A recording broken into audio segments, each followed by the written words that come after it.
ఈరోజు శ్రీకాకుళం నగర corporation review meeting పెట్టడం జరిగింది. దీంట్లో పలు అంశాలు చర్చ జరిగింది.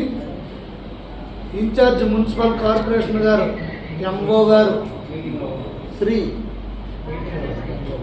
గంగాధర్ గారి ఆధ్వర్యంలో ఈరోజు అలాగే అసిస్టెంట్ కమిషనర్ గారు, ఇతరుల అధికారులు, మున్సిపల్ నగర కార్పొరేషన్ సిబ్బంది సమక్షంలో మున్సిపల్ కార్పొరేషన్ కార్యాలయంలో ఈరోజు రివ్యూ జరిగింది. దీనిపైన అలాగే మెప్మా పీడీ గారు, కిరణ్ గారు అందరూ హాజరయ్యారు.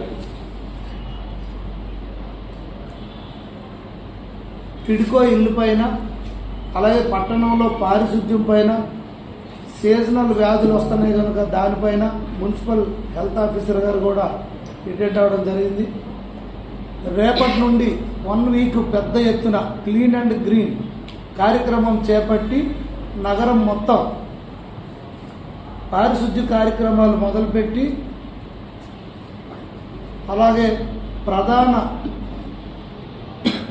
ఎక్కడైతే ఎంట్రన్స్ పాయింట్స్ ఉంటాయో నగరం కార్పొరేషన్ అన్ని దగ్గరలో కూడా అవి కూడా శుద్ధి చేస్తూ, అలాగే ఔటర్ రింగ్ రోడ్డు పైన కానీ మెర్జింగ్ 7 పంచాయతీస్ మెర్జింగ్ ఇష్యూస్లో కానీ, ఎనీ లీగల్ ఇష్యూస్లో కానీ, అలాగే ఏవైతే పెండింగ్ పనులు కాంట్రాక్టులు అవార్డ్ అయ్యి కూడా పనులు అవ్వలేదు దానిపైన, అలాగే రేపు అతి త్వరలో స్టార్ట్ అవబోయే అన్నా క్యాంటీన్ల పైన అన్నింటిపైన కూలంకషంగా చర్చ జరిగింది.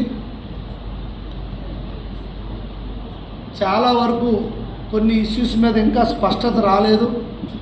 వీటన్నింటిపైన మళ్ళీ త్వరలో ఇంకొక 1 వీక్లో మళ్ళీ మీటింగ్ పెట్టుకోవడం జరుగుతుంది. ఆ మీటింగ్లో కేంద్ర మంత్రివర్యులు, స్థానిక ఎంపీ కింజరాపు రామ్మోహన్ నాయుడు గారు, అలాగే జిల్లా నుండి రాష్ట్ర మంత్రివర్యులు శ్రీ కింజరాపు అచ్చెన్నాయుడు గారు కూడా హాజరవబోతున్నారు. మున్సిపాలిటీ కార్పొరేషన్లో ఎన్నికలు అవ్వలేదు, చాలా ప్రాబ్లమ్స్ ఉన్నాయి, ఎన్నో పెండింగ్ ప్రాజెక్ట్స్ అలాగే పడిపోయి ఉన్నాయి.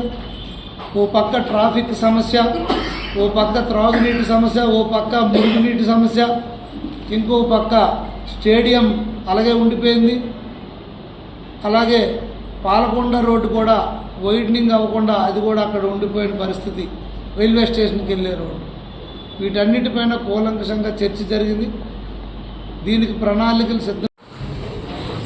గౌరవ ఎమ్మెల్యే గారు ఈరోజు శ్రీకాకుళం నగరపాలక సంస్థలో అన్ని విభాగాల అధిపతులతోటి, సిబ్బందితోటి అన్ని విషయాలపైన కూలంకషంగా చర్చించడం జరిగింది. దాని మీద వారు కొన్ని సూచనలు కూడా మాకు ఇవ్వడం జరిగింది. ఆ సూచనల్ని తూచా తప్పకుండా మేము ఫాలో అవుతామని